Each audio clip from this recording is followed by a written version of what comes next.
Similar to the way a handheld GPS device works, where it triangulates on multiple satellites, what we try to do is help leaders and managers understand their relative performance based upon multiple factors.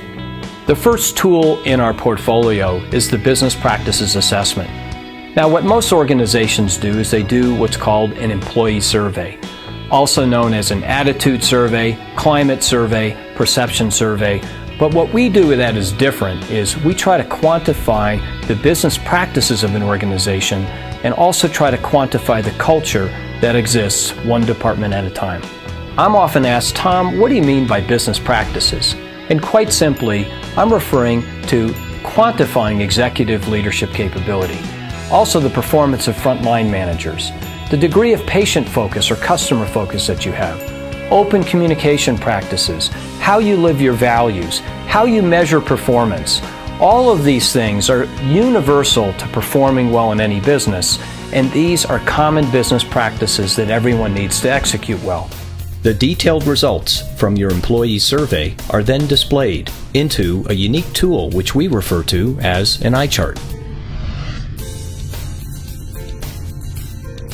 The Performance Management Eye Chart is created using data from your existing employee satisfaction survey.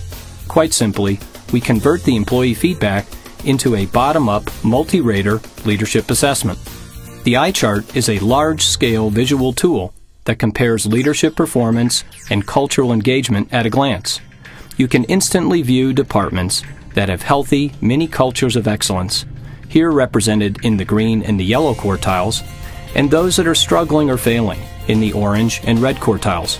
Furthermore, the eye chart illustrates how frontline leaders compare to one another within your organization and how they compare to their peers nationally. The colors, ranking, and relative position of each department presents both synthesis and meaning. The eye chart is the first step to identify where you need to act and with what sense of urgency. By creating a more transparent and objective culture of performance, we essentially make the invisible visible. All of our research to date can be summed up in just one sentence. As goes the talent and performance of the frontline manager, so goes the performance by any measure. First, we will feature several key members of the leadership team that make up Scripps' executive cabinet.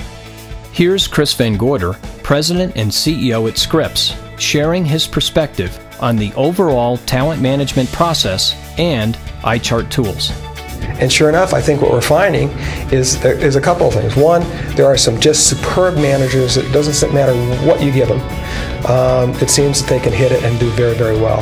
There are others, maybe outstanding technical people, that really either lack the skills, maybe we never educated them appropriately, or we promoted them too early, or they're in too complex of a department, whatever, that just don't seem to hit any of them. And then that large group in the middle that, if we understand where the strengths and weaknesses are, we can help them become better leaders and help them succeed. I've never seen any way to do that because it's all fragmented. The eye charts bring it all together, and I mean, it's amazing. You can sit back and go, oh my God, I think I can pinpoint literally what I need to do in terms of my strategy going forward, and individualize the training and education for the manager or executive even.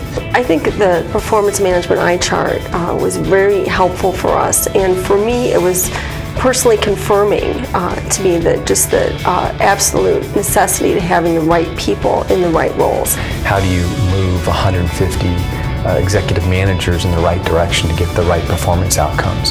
And so you need sophisticated tools that allow you to move quickly but make it very simple so people can look at it. The emotion goes away. It's very objectively driven, scientific best practice.